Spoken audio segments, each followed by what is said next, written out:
तारीख से रोज तक का सफर तय करने वाली ईवीएम के बगैर आजाद चुनाव की कल्पना भी नहीं कर सकते। कुछ घंटों में प्रत्याशियों के भविष्य तय करने वाली ईवीएम पर हारे हुए राजनीतिक दलों का गुस्सा भी फूटता है तो सत्ता में आने वाले राजनीतिक दल इसे खिसियानी बिल्ली खंबा नोचे जैसे हालात बताकर तंग कसते हैं। ईवीएम का 1977 से 2024 तक का सफर कैसा रहा और क्यों ईवीएम से कराए गए पहले चुनाव को निरस्त करना पड़ा था, तो आज बात ईवीएम की। नमस्कार, मैं हूं खुर्रम जामी और आप देख रहे हैं संवाद लाइव। बैलेट पेपर से ईवीएम पर क्यों आए, ये बड़ा सवाल। तो देश में पहले बैलेट बॉक्स से चुनाव हुआ करता था।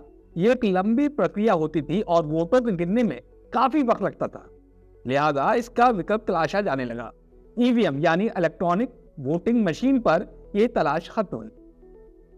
इस पूरी प्रक्रिया में 35 साल का वक्त लगा। ईवीएम के आने से मतदान के बैलेट पेपर सिस्टम की दिक्कत हुई, वोटों की हेराफेरी, फर्जी मतदान, बूथ कैप्चरिंग जैसे तमाम दिक्कतों से चुनावी प्रक्रिया को निजात मिली। ईवीएम का सबसे पहला इस्तेमाल हुआ साल 1982 में केरल के परवूर विधानसभा के 50 मतदाता केंद्रों पर वोटिंग कराने के लिए ईवीएम का उपयोग किया गया।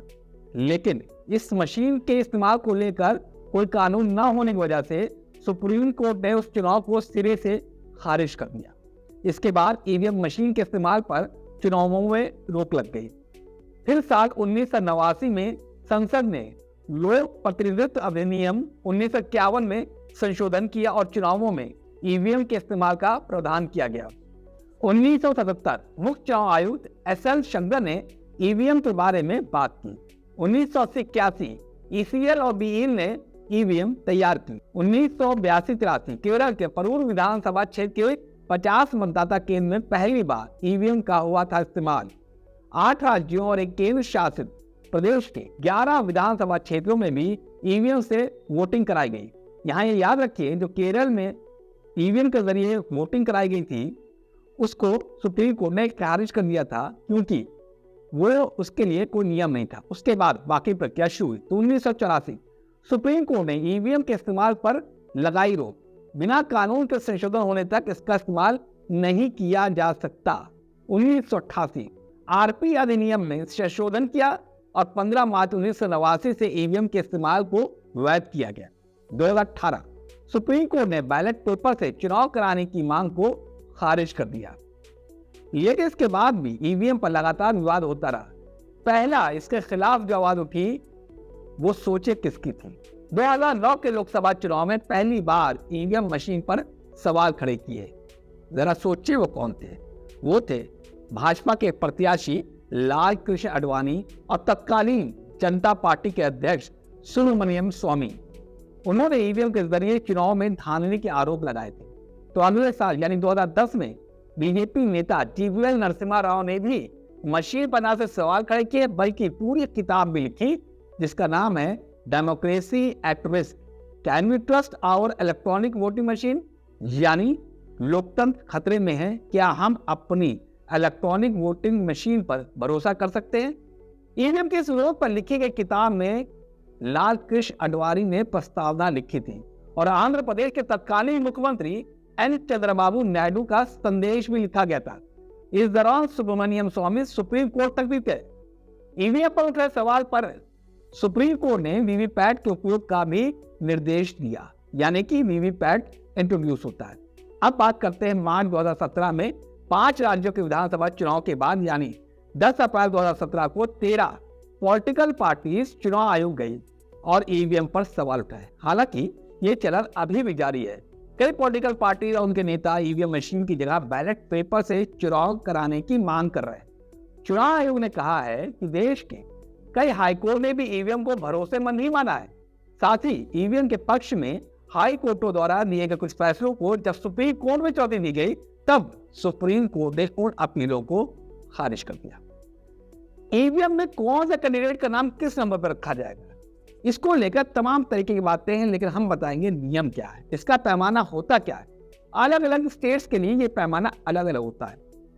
ईवीएम में कैंडिडेट का नाम उस राज्य की भाषा में तय होता है जो वहां चलन में होती है। यानी अगर वो राज्य हिंदू राशि है तो वहां पर हिंदी वर्णमाला के हिसाब से ईवीएम में नाम लिखे जाएंगे।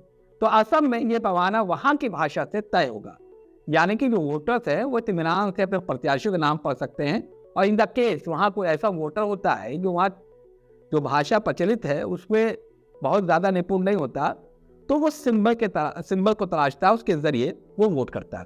तो इलेक्ट्रॉनिक वोटिंग मशीन का उपयोग दुनिया के कुछ सबसे बड़े लोकतंत्रों में किया जाता है। अब सवाल इतना लाजमी है, क्या ईवीएम का इस्तेमाल सिर्फ भारत में होता है?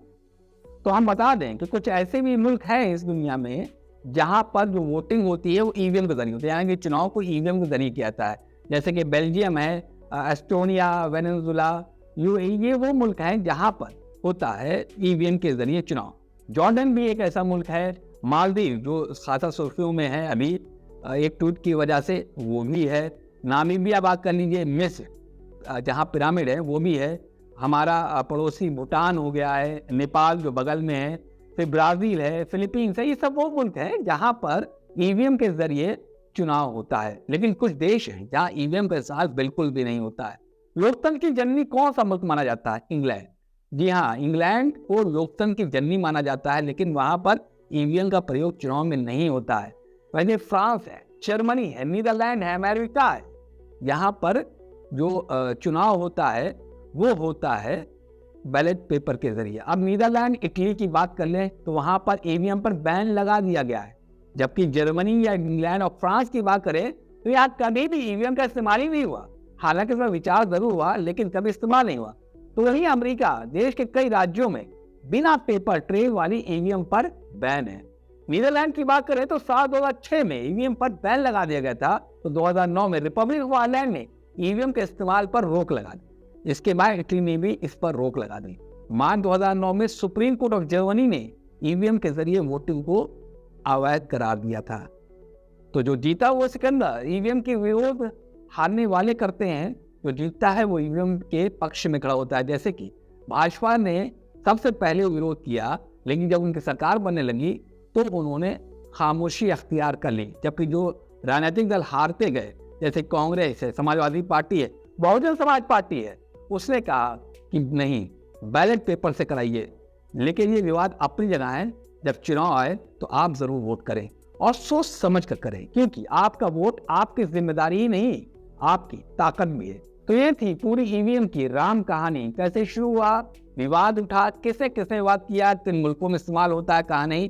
अभी के लिए सिर्फ इतना ही। बहुत जल्द एक नए एपिसोड में एक नए मुद्दे पर आपके साथ फिर होगी मुलाकात। तब तक लीजिए इजाजत। नमस्कार।